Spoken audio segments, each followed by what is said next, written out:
I was wrong about the Summerboard SBX. What? Yep, it's that $2,000 e-skate that emulates snowboarding on flat roads. And as a lot of you will know, this channel's had a bit of a love-hate relationship with this board. We got one and it was so much fun to ride when it worked, but we found a few issues which led me to returning it shortly after. So, what's changed since that first review? Well, after going on a road snowboarding trip around Switzerland, I got to test the Summerboard V2, which is the newest version of their motherboard and battery, which would supposedly fix the problems which I'd had. But has this worked? Is the Summerboard now worth the $2,000 that it costs? Let's find out.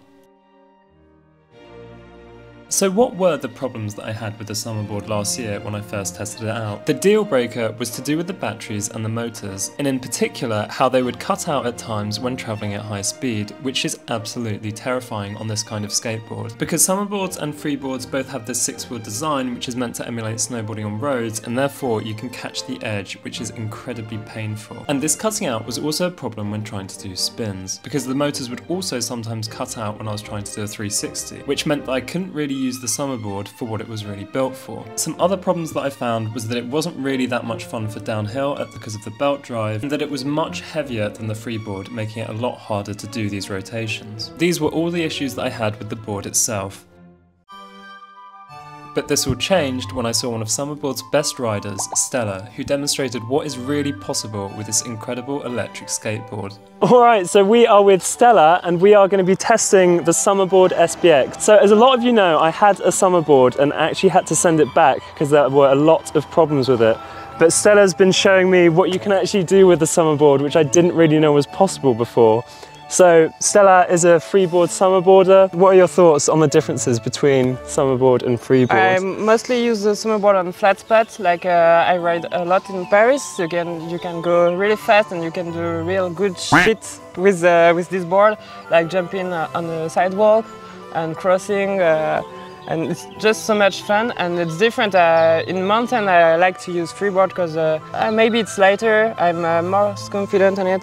And I have seen Amelie doing a downhill with a Summerboard. I didn't know it was possible to do that. Yeah, I think for a while I've been thinking that downhill was like just not for Summerboard, but it did look kind of possible yesterday. Yeah, yesterday I see it's possible. When I first tested the Summerboard, I kind of thought it was quite heavy and difficult to spin, but it turns out when riding these ones that it really isn't actually that heavy to spin. I don't know, there must have been something wrong with my one. But as you'll see in the videos of Stella doing 360s, it's basically just as smooth as on a freeboard. So yeah, the kind of tricks that you can do are pretty sick as well. All right, well, should we do some follow-throughs? Yep. And see what you can do with the Summerboard? Let's go.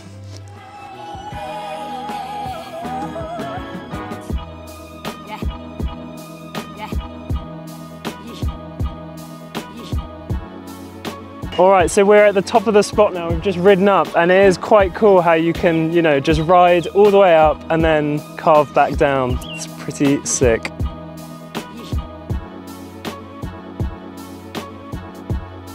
And as we got the chance to ride back down, it became clear that the board that I had last year was probably a dud. Not only did I not get any cutting out, but it was a lot easier to spin. Half of this is accounted for the fact that we've had a year more learning to freeboard, and the other half is because this board had much better electronics than the previous one that I tested.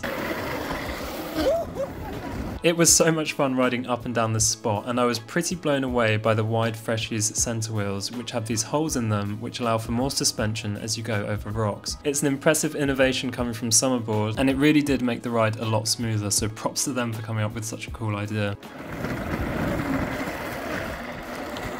One of the cool parts I really like with the Summerboard, when you ride in the mountain, it's like you can go uphill and do your spot in mirror. So it's really fun to do the same spot but in the other way.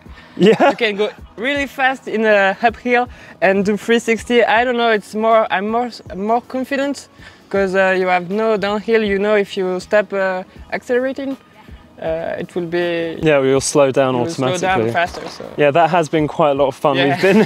We've been kind of hitting this spot here. It's just a road, yes. And you can really like go up the spot, do some tricks on the way up, and then just go down normally as you would kind of on a freeboard. And it's really good for drilling stuff. So we've been having a lot of fun riding up and down. It is quite incredible. So let's get to the follow through. I thought it would be a good way to demonstrate the differences between Freeboard and Summerboard by having Stella do the same run on her Freeboard G3R and on her Summerboard SBX. She's got the tail presses completely down, and that no doubt comes from riding so much on her Summerboard over in Paris where it's pretty flat. As for the jumping and freestyle on the Summerboard, I still stand by the fact that I think it's ridiculous to advertise this because no one in their right mind, unless they're sponsored, should be doing freestyle on a $2,000 electric skateboard. But in fairness to Summerboard, Freeboard also do this kind of advertising. For example, when Georgie cleared a 360 on this double stair set, but they failed to mention how many base plates Georgie broke in the process of learning how to do these sorts of tricks. Just as a rough number, I'm pretty sure it's over 100 of them. So yeah, doing freestyle on a freeboard doesn't come for free. As for the direct comparison between Stella's freeboard riding and the Summerboard riding, what I found the most impressive was just how seamless the 360 spins are and all of the tricks in between. Before this trip, I kind of thought the Summerboard was quite clunky, heavy, and steered a little bit like a ship, and was nowhere near as nimble as a freeboard. But I guess I stand corrected, because it didn't take long riding with Stella to realise that this was completely untrue. The Summerboard can clearly be ridden with just as much steers, and if all of your local spots are flat, it's a bit of a game changer, where previously the only options for road snowboarding were freeboard, which aren't electric. I had a lot of fun drilling shifties in switch on the Summerboard because I found that I could just do it while going uphill and just keep doing it without having to walk back up. There's an undeniable advantage of being able to just go round in circles on a spot, both up and downhill, and practicing a particular trick the whole time. I can definitely see myself picking up a Summerboard as soon as possible because it was so much fun,